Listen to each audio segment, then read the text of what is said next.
Hey guys, it's Sarah from K7 Farm, and it's that time of year again. We're going to talk about saving seeds from your peppers. So the basics for saving seed from any type of vegetable are going to be pretty much the same.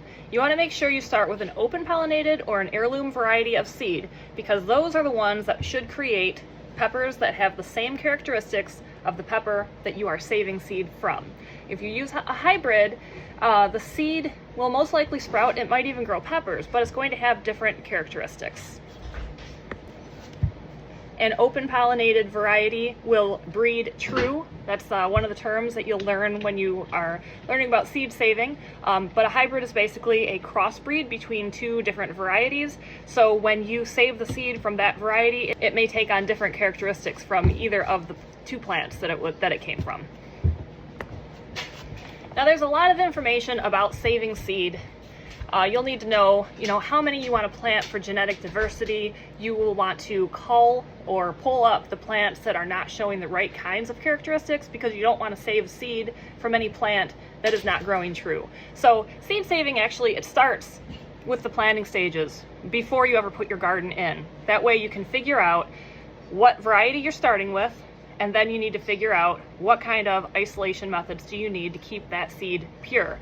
With peppers, they do tend to cross a little more easily than, say, tomatoes, but they're still fairly easy to keep pure. Thank you. We got an egg. Where was I? You can isolate them by distance, or you can bag the blossoms. That way they are not going to be cross-pollinated with a different variety. You can grow only one variety of pepper if you really wanted to. But then you have to worry about your neighbors if you live in the city and your neighbors are growing a garden, because if their garden is close enough to yours, it's recommended that you keep your pepper varieties separated by 75 to 300 feet, depending on the variety and how pure you want your seed. But if you don't have that kind of space, there's different things that you can do. So assuming you started with open pollinated seed and you were careful to isolate the seed during the fertilization process, then you wait until the seeds start turning color, or actually complete turning color. An oddball fact, green peppers are actually immature peppers. Who knew, right? So you don't save seed from green pepper. I see that happening all the time. Please don't do that, because your seed is not actually mature. Also, you want to make sure that when you're saving seed, the pepper is all one color. So the different colors like this one I picked just for us to eat. It's not mature for saving seed. This one also. There's some green on the top. I wouldn't use that. A little bit of green on here. Again, I'm not going to use that.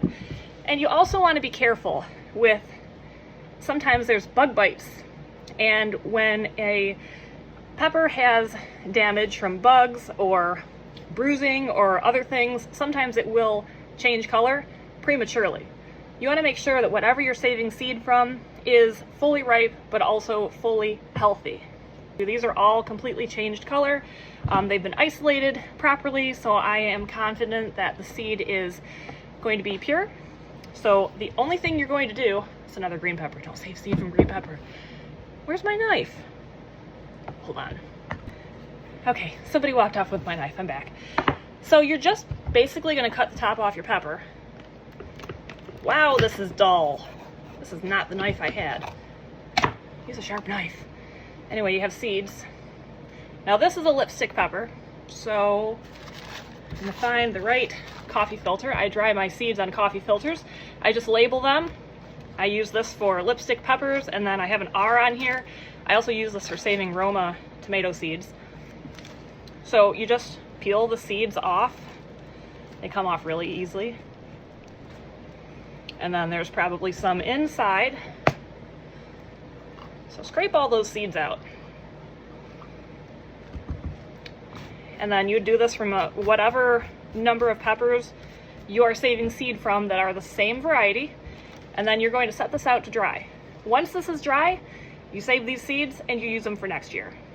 That's it. Super simple. A little bit more planning to make sure the seed stays pure than with tomatoes, but it's totally worth it. Tomato or pepper seeds, I find, are on the more expensive side compared to some other vegetables, and you can save your seed just from one pepper. Look at all those seeds. So I think seed saving is definitely worth it for some crops. Peppers are definitely one of them. A common question I'm asked with peppers is, can I save seed from a pepper from the grocery store? Most peppers found in stores are going to be hybrid varieties, and most of them are picked while still green. So they have been picked off the vine before the seed have been matured for seed saving, and they're probably a crossbred. Now, if you were to go to a farmer's market and ask the farmer, hey, what variety is this? Is it open pollinated? He or she may or may not know. You know, there's a slight chance that that's the only variety that they grew, and there's nobody else around them growing peppers, that maybe it is pure. But generally, when you're buying peppers from any farmer's market or anything, they're grown with the intent for people to eat, which means as they were grown, the farmer was not paying any attention to isolating it to keep the seed pure, or to take out any plants that are not true to type, or any of the protective measures that seed savers go through to make sure that when that vegetable is at the right stage to collect seed from, that seed is still pure. So my suggestion would be, go ahead and try it if you want. If you've got room in your garden for a possible fail or a possible experiment, you don't know what kind of peppers you may get, but you know, they may still be edible. They may be the greatest thing you ever had. But if you're looking to grow the exact same pepper, there's just a couple basic practices that you'll want to take care of, and that's probably something you're going to want to tackle yourself. One of these days, I hope to put together a video on the nitty-gritty details of seed saving that I keep referring to. It's not too complicated, but if you want to keep your seed pure, there are a few things that you're going to want to keep in mind as the home gardener. I've been saving seed for close to 15 years, and I even saved seed for one of the large seed companies for a couple of years, and I've learned a lot over the years, and I hope to share it with you in a way that isn't too overwhelming, but it will be coming from the point of a home gardener's garden versus a commercial facility, because I think that is probably the only people who are going to be seeing it. So I will work on that, and in the meantime, if you have any questions regarding seed saving in any capacity, feel free to reach out and I will help you the best I can. Bye!